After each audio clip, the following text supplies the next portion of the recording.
Randall Hughes with GodGlorified.com, and we're commenting on our Bible reading for May the 24th, and from the ending of chapter 27 of 1 Chronicles, and then chapter 28 of 1 Chronicles, along with Psalm 145 and Psalm 104, and that is our reading.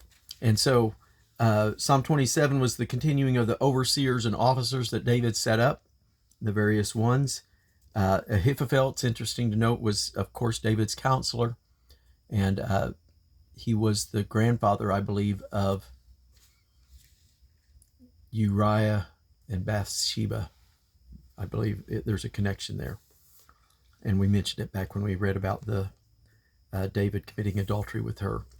And so that was part of the reason why Ahithophel went with the rebellion with Absalom. And so at any rate, the various men that he had set up, the captains, the ones over the various substance, over war, and that God had told him since he was a man of war, he could not build the house for his name. It was in his heart, desire to, and so he had gathered all he could to prepare for Solomon to build it. And notice it said in verse 5 of chapter 28 that Solomon would sit upon the throne of the kingdom of Yahweh over Israel. So it's as if David is saying there that the throne David sat upon was Yahweh's throne.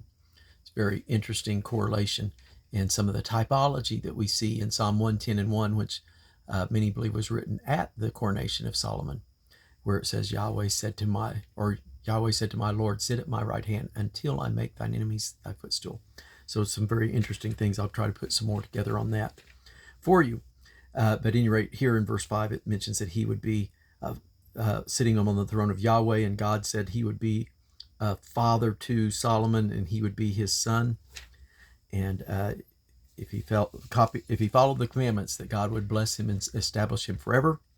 If not, then he would cast thee off forever.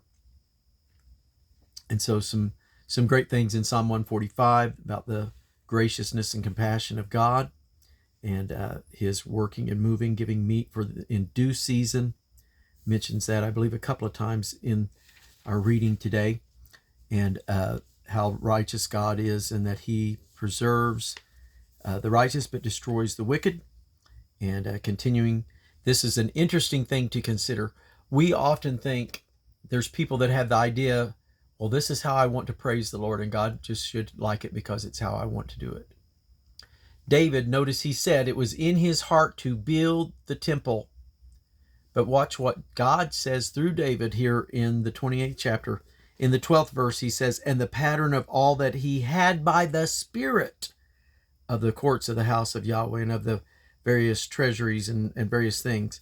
And then in verse 19, it says, all this, said David, Yahweh made me understand in writing by his hand upon me, even all the works of this pattern. So it wasn't just that David said, I think this would be a good idea to have this set up this way. No, David is crediting God with giving him the design, the pattern that Solomon was to build the house by. Just like God gave Moses the tabernacle plan, God gave David the temple plan.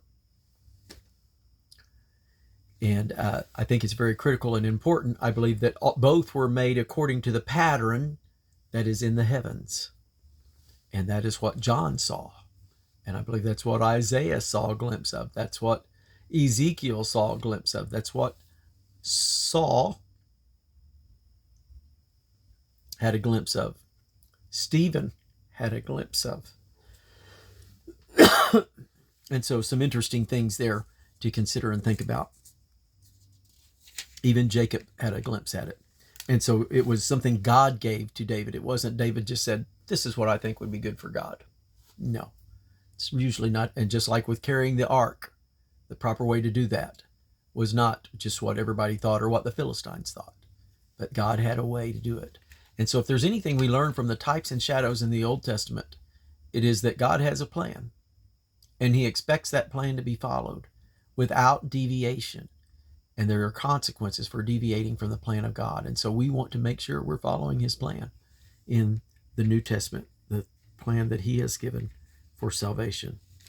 And so some great praise to God then in the 104th Psalm. And we conclude our reading for today with that for May the 24th. And so we want our life to follow his pattern, not just our idea of how I want to worship God, but let it be according to his plan. Let him work in my spirit, in my heart, to give praise to him that he desires. God bless you.